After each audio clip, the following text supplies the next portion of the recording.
अस्सलामुअलैकुम। मैं मोहम्मद डॉक्टर रज़ियुद्दीन रहमतुल सामी, हाफिज़, आलिम, नायब ख़तीब जामिया मस्जिद दारुश्शफ़ा, BMS फिजिशियन। मैं आज ये वीडियो जो बना रहा हूँ कोविड-19 के सिलसिले में बना रहा हूँ, जिसमें मैं ये बताना चाहता हूँ कि कोविड-19 के सिलसिले में आजकल जो हालात चल रहे हैं, आपको और हमको उसकी सही तरीके से इत्तला हो, क्योंकि मैं भी ऑन कॉल ट्रीटमेंट कर रहा हूँ, जहाँ पर मैंने पेशेंट्स को देखा है कि वो लोग क्या गलतियाँ कर रहे हैं, कौन सी ऐसी नादानी कर रहे हैं जिसकी वजह से शुरू में तो वो अच्छे रहते हैं, मगर आखिर में जब दिन गुजरते हैं तो उनकी तबीयत में और ख़राबी पैदा हो जाती है। तो हमें इस बात का इल्म होना चाहिए कि कोविड में क्या चीज़ें देखने में आ रही हैं। तो कोविड में जो चीज़ें देखने में आ रही है, सब में पहले हमें देखना होगा कि फीवर आता है, उसके साथ साथ खांसी होती है और एसओबी की शिकायत होती है, जाड़ा होता है, बॉडी पेन होता है, हेडेक होता है, गले में खराश होती है, नौजिया होता है, वॉमिटिंग होता है और डायरिया होता है। पहले वेव के अंदर कुछ तब्दीलियां थी, मगर इस वेव में बताया गया है कि फीवर जो आ रहा है वो 102, 103 देखा जा रहा है। और उसके साथ साथ फीवर के बारे में और एक चीज देखने में मुझे आई है पेशेंटों में कि फर्स्ट ये हो रहा है कि एक दिन का बुखार आ रहा है, सुबह से और शाम तक बुखार आ रहा है, और उसके बाद दूसरे दिन से वो लोग नॉर्मल हो जा रहे हैं, मगर उनकी बॉडी में बहुत ज्यादा पेन देखा जा रहा है। वो लोग कैफियत में इस तरह बोल रहे हैं कि डॉक्टर साहब, हम बिस्तर से उतर कर चल नहीं पा रहे हैं, हमें इतनी बॉडी पेन हो रहा है। तो और ये जो बॉडी पेन मैंने देखा है 19 दिन, 20 दिन, 18 दिन तक भी मैंने इस पेन को देखा है कि लोगों की शिकायत होती है कि हमें पेन हो रहा है।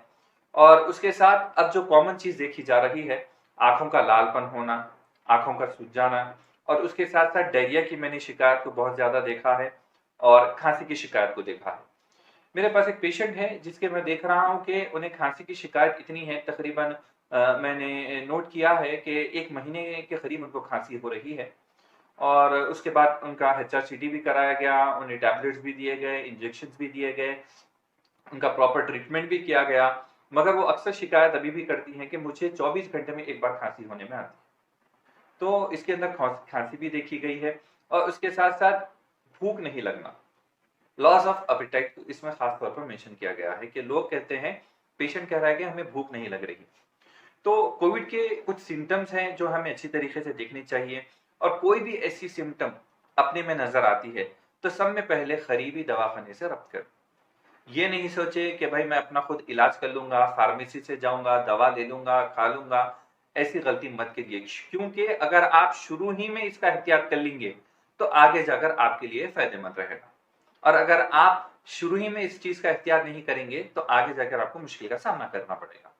तो अपने करीबी जो भी दवाखाना है उससे आप डॉक्टर है या जिसे पहचानते हैं उनसे कंसल्ट कर सकते हैं, या फिर मैं आखिरी की वीडियो में आपके लिए एक पेज रखूंगा जिसके अंदर मेरा खुद एक इदारा चलता है, मिल्ली बैतुल माल बयानकार मौलाना हमीदुद्दीन आकिल हुसामी, जिसमें एक डॉक्टर्स की विंग है जो मुकर्रम हेल्पिंग सेंटर की जानिब से चलती है, जिसमें मैंने एक डॉक्टर की टीम को तैयार किया है। वो आपको ऑन कॉल एडवाइस भी देंगे, कंसल्टेंसी भी करेंगे, और आपके लिए जो बेहतर होगा वो आपको एडवाइस देंगे।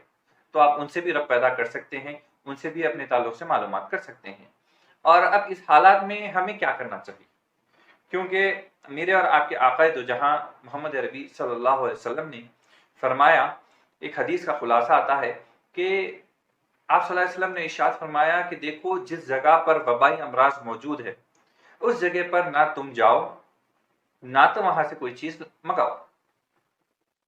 तो उस चीज से हमें क्या चीज मालूम होती है, ये कि अब जो वबाई अमराज फैला हुआ है, हमें क्या चाहिए, उस चीज में क्या करना चाहिए, एहतियात करना चाहिए। किस तरीके का एहतियात करना चाहिए? एहतियात इस तरीके का हो कि घर से कम बाहर निकले, जितना हो सके घर पर बैठकर काम करें, और फिर अगर आप बाहर भी जाते हैं तो ऐसे लोगों से जरा दूर रहें जो खांस रहे हैं, जो बुखार में मुब्तला है, जो बीमारी में मुब्तला हैं, जो हॉस्पिटलाइज हैं, उनसे थोड़ी दूरी इख्तियार करें, क्योंकि कहा गया है कि जब ये बैक्टीरिया किसी की बॉडी से बाहर आता है खांसने से, तो वो 2 घंटे तक वबा में जिंदा रहता है। तो जहां तक हो सके हमें एहतियात करना है। दूसरी चीज, जब हम घर से बाहर जाएं तो और घर पर वापस आए तो सबसे पहले हमें क्या करना चाहिए, अपने कपड़ों को सैनिटाइज करना चाहिए।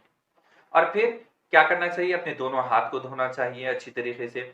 मेरा मानना यह है कि दोनों हाथ, दोनों सैनिटाइज सब करने से अच्छा वजू कर ले। वजू एक ऐसी चीज है जिससे आपकी हर बीमारी, हर जो आपके पास बैक्टीरिया या वायरस रहेगा आपके नाक में, कान में, मुंह में, हाथों में, पैरों में, वो हर चीज चले जाएगी और सुन्नत की सुन्नत भी अदा हो जाएगी। और तीसरी चीज आपको क्या करना है कि आपको मास्क लगाना है। मास्क के सिलसिले में बस मैं इतना कहूंगा कि मास्क लगाने से कुछ हद तक आपकी हिफाजत हो सकती है, मगर आप कोशिश ये करें कि जब आपके चेहरे पर मास्क होगा तो आपको भी इस बात का ख्याल होते रहेगा कि हाँ भाई, ये चीज है जिससे मेरे को इनको दूर रखना है। तो उस ख्याल के लिहाज से आप क्या करिए कि मास्क की पाबंदी करिए, डिस्टेंस की पाबंदी करिए, और जब भी घर में आए एहतियात से आइए और सैनिटाइज करिए, अपने घर को साफ रखिए, अपने कपड़ों को साफ रखिए, अपने बर्तन को साफ रखिए, पीने के पानी को साफ इस्तेमाल करिए। जहां तक हो सके इन सब की एहतियात करिए। बाकी अल्लाह तबारक व तआला बेहतर जानता है, वो और आपकी और मेरी, हम सब की हिफाजत करेगा। बस मैं इतना ही कहूंगा। और आखिरी में मैंने आपको कहा, जैसा कि मेरा एक विंग है मिली बैतुल माल मुकर्रम हेल्पिंग सेंटर, जो मेडिकल विंग है, मैं उसकी डिटेल आपको फॉरवर्ड कर रहा हूं। अगर आप चाहते हैं कि इससे कंसल्ट करना चाहते हैं तो मेरी डॉक्टर्स की टीम है, आप कंसल्ट कर सकते हैं। इंशाल्लाह हम आपको अच्छे से अच्छी एडवाइस देने की कोशिश करेंगे। अस्सलाम वालेकुम नाज़रीन, अलग मीडिया टीएस चैनल को सब्सक्राइब कीजिए और बेल आइकन दबाना ना भूलें ताकि इसी तरह की अहम तरीन वीडियोस आपको हम वक्त पर पहुंचा सके। अस्सलाम वालेकुम।